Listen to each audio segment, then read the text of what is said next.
So I know a lot of people enjoyed my Genshin Impact video that was quite like this as well. So today we're going to be looking at some Honkai Star Rail characters.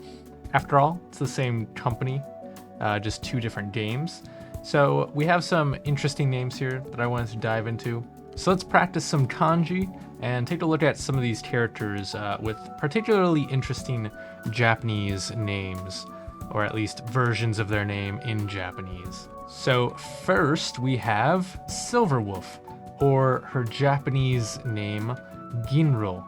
So Ginro, if we look at the kanji here, the first one is Gin, which is silver, and then the second one is Ro, which is like wolf. So together, Ginro, Silverwolf still means the same thing. So by itself, this Ro would be Okami. So Okami is a wolf. That is the kunyomi reading. So that means it's just like if it was just this kanji by itself, with maybe other kana or without kana, it doesn't matter. But if we put it together in this kind of compound, the onyomi reading is Ro. So together we have a Ginro, which in itself, there's not really much here. That's pretty much it, so yeah. But as a bonus, there is also the character Ginro from Dr. Stone, which you should definitely watch, especially to learn some cool sciencey Japanese and impress all of your friends and so forth. Up next, we have one of my personal favorite characters, as well as one of the strongest characters in the game, if not the strongest, is Jinlu, as her Chinese and kind of English name. But in Japanese, her name is actually Keiryu. A little bit different, but mostly the same. If we look at her kanji, this is the Ke, and then this is the Ryu.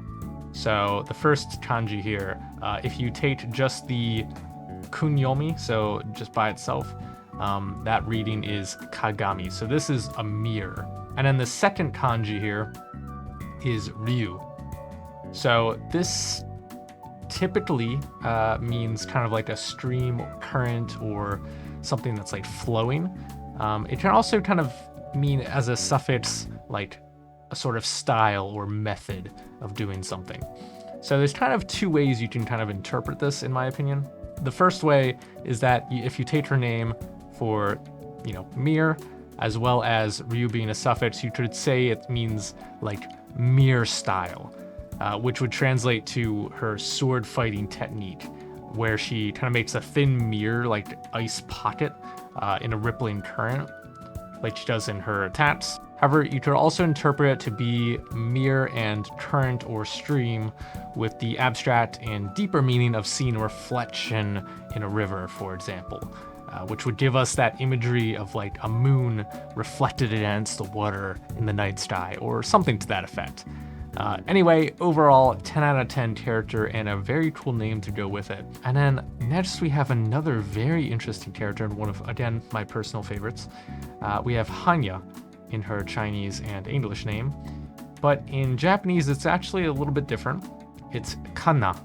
So here we have Samui, a kanji and word you will use a lot. And then the next one over here is Karasu by itself as well. But what's really interesting about it is that it means winter crow. You can kind of maybe picture her appearance to, I don't know, resemble that kind of like, it's very gothic, which crows are kind of gothic, and like her eyes are like, you have that shadowy effect to them. So maybe in some aspects she resembles a crow of sorts. But what's interesting about this is that there are also things called hanya, which are different kanji. And these kanji that kind of represent her name in Chinese mean the masks that look like grinning oni. So this term is used to represent like a horned demoness, which Hanya has that look about her. So I find it interesting that her Japanese name uses different kanji, but can really be kind of depicted either way if you take everything into account. I think this is a really cool character and design, but yeah, really interesting on the naming scheme with her Japanese name. Another short little one for us here as well, just because her name's kind of cute. It's Seijaku. So Seijaku, or as we call her, Chinshue, Hopefully I said that correctly. If we looked at her kanji here, the first one is ao, which is like, typically you can think of it as blue, but it also can like mean like that kind of like jade color, like her color here, where it's like a greenish blue. So that's where that kind of comes into play, as well as suzume, which is sparrow. Combining both of those is like something like azure sparrow or jade sparrow. So just a nice little name, and yeah, she kind of resembles a sparrow, I guess, in some senses.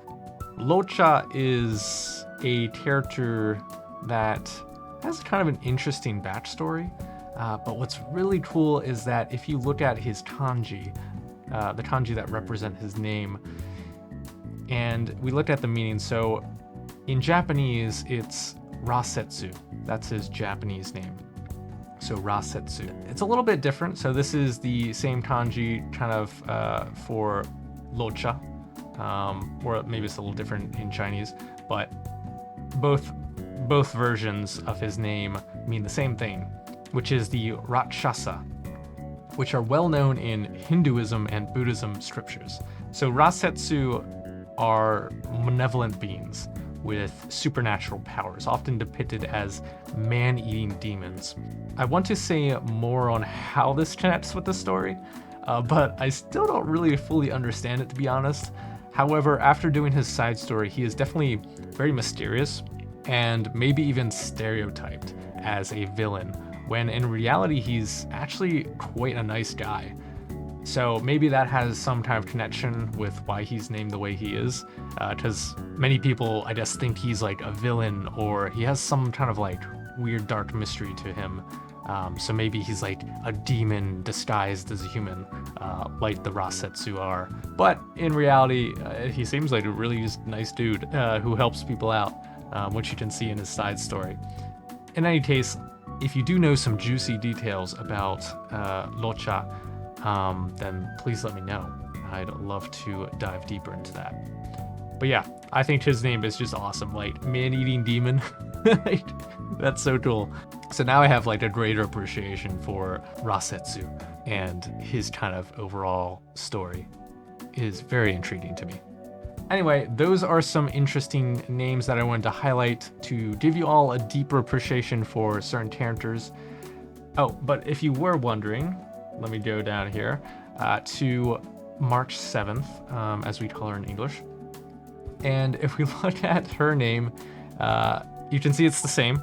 So these kanji taken together with the kana on the end just mean Sangatsu Nanoka. Sangatsu, this first part here is Sangatsu, and that just means March.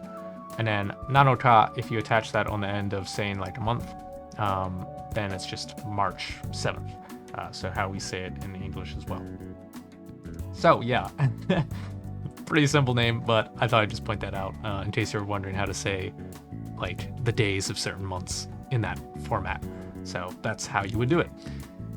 So before I end this video, let me touch on a few tools that are available for Japanese learning. Now, obviously you can change the language settings up here. We have English, which is what I originally had it. Change it to Japanese. So that's the text, this part right here.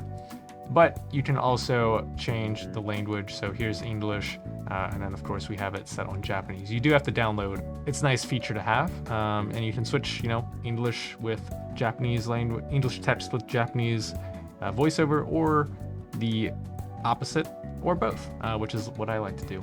Also, the fact that for story moments and side story, you can access the dialogue box, that is such a nice feature to have, and why RPGs are so great at being resources for learning Japanese, because you can play the audio again and again and go back to read through some of the text as well, which is very nice. So I really like that feature of these sorts of games, and it really helps.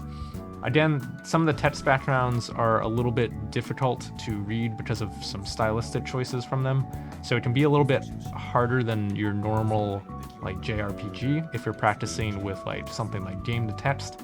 But if you're just using your like Google Translate to help you, then that should be just fine. That'll be it for this video, guys. Thank you so much for watching. I'm looking forward to probably doing more videos like this, maybe on the Persona series next, we'll see. But as always, if you like this video, please consider liking, commenting, and subscribing to the channel for more. Anyway, that'll be it for this one. Catch you in the next one.